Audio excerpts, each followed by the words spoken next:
MEd second same welcome है मेरी class में। आज हम लोग सीखते हैं काई स्क्वायर टेस्ट। इसके पहले तुम लोगों ने पढ़ा है कि टी परीक्षण कैसे करते हैं। टी परीक्षण से आप लोगों ने सीखा है कि दो वेरिएबल के सार्थकता की जांच कैसे करते हैं।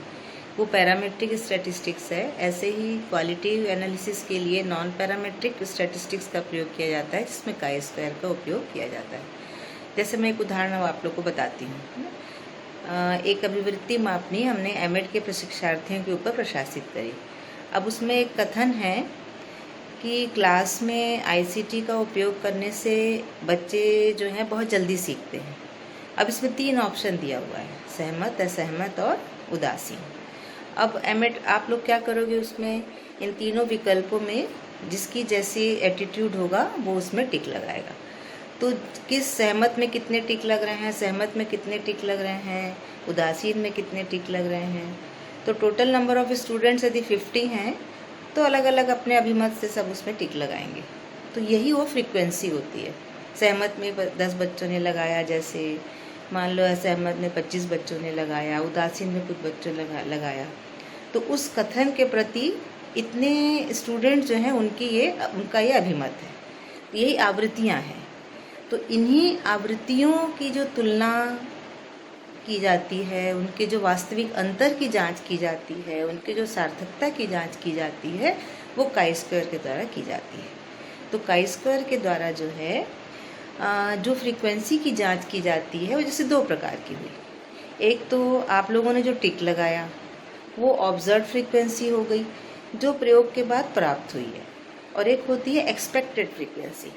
मतलब हम ये चाह रहे हैं कि भाई तीनों अभिमतों में सबके बराबर इक्वल डिस्ट्रीब्यूशन होना चाहिए, सब में समान अभिमत आना चाहिए।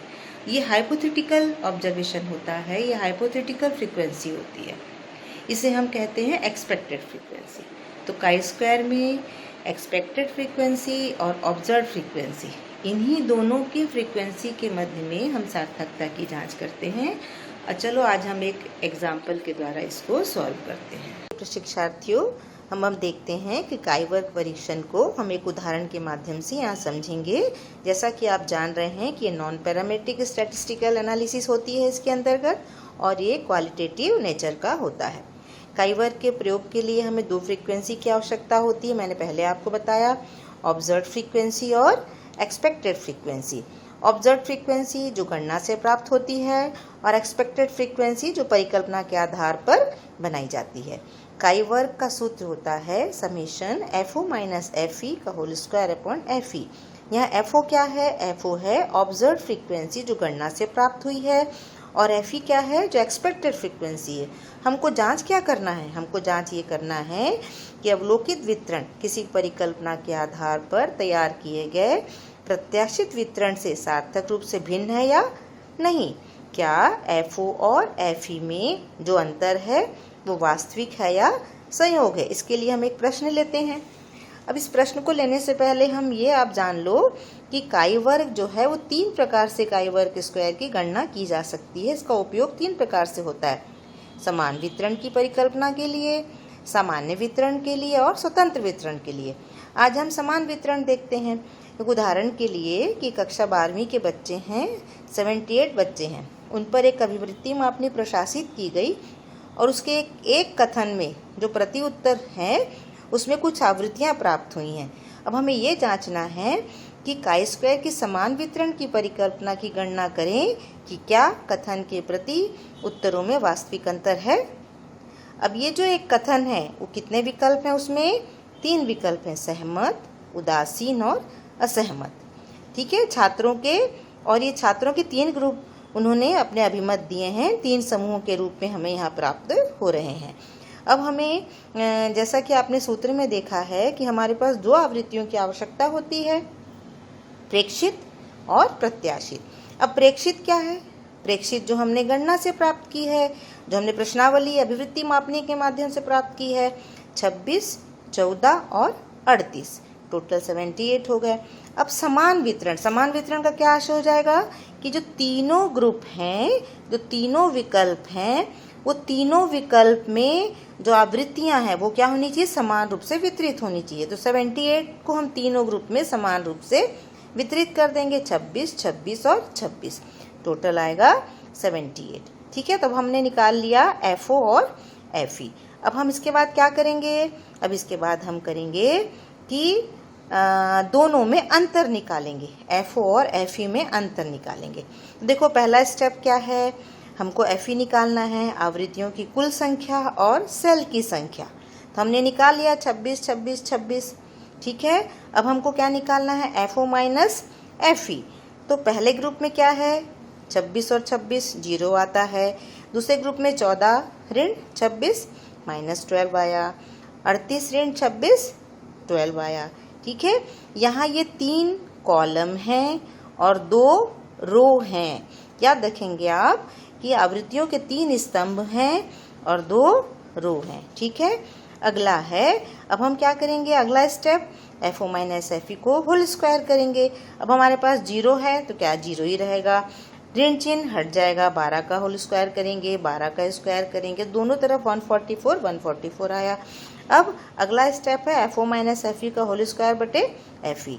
तो हम जो हमारे पास मान प्राप्त हुआ है उसमें हम FE से क्या करेंगे? भाग देंगे। तो हमारे पास वैल्यू आएगी 0 5.54 5.54। ये हमारा फॉर्मूला है समेशन FO माइनस FE का होल स्क्वायर अपॉन FE। आप तीनों को जोड़ लीजिए, समेट कर लीजिए और आपका काई स्क्वायर का मान आ रहा है 11.08। अब हमारा अगला काम क्या करना है? अब हमारे पास जो गणना से प्राप्त मान आया है वो क्या है? 11.08। अब हमको काई वर्ग स्क्वायर की सारणी देखनी पड़ेगी। जैसा कि आपको पता है कि सारणी को देखने से पहले हमें विश्वास का स्तर पता होना चाहिए, DF मालूम होना चाहिए। तो काई स्क्वायर में जो DF निकालते हैं उसमें रो और कॉलम का यूज़ किया जाता है। उसका फॉर्मूला है R-1 और C-1।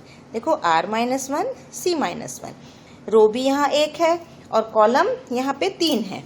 तो क्या हो जाएगा? यहाँ पर DF कितना होगा? 2 होगा। ठीक है, 0.05 स्तर पर 2 का मान काई स्क्वायर में 5.99 है और 0.01 स्तर पर 2 का मान काई स्क्वायर में 9.21 है। अब आप देखो आपको गणना का मान क्या आ रहा है? 11.08 आ रहा है। तो ये तो गणना का मान जो है टेबल वैल्यू से क्या हो रहा है? अधिक आ रहा है। तो हमारी परिकल्पना क्या थी? पहले हमारी परिकल्पना थी कि छात्रों की अभिवृत्ति के एक कथन में तीनों स्तंभों के आवृत्तियों में शून्य अंतर है। ये शून्य परिकल्पना थी, शून्य अंतर हमने बताया था। या हम कह सकते थे कि तीनों स्तंभों की आवृत्ति में कोई अंतर नहीं है, या हम क्या कह सकते थे? तीनों स्तंभों की आवृत्तियों में समान है, समान वितरण की परिकल्पना है। लेकिन परिणाम क्या आ रहा है? परिणाम आ रहा है कि 0.01 स्तर पर शून्य परिकल्पना निरस्त की जाती है, क्योंकि गणना का मान क्या है?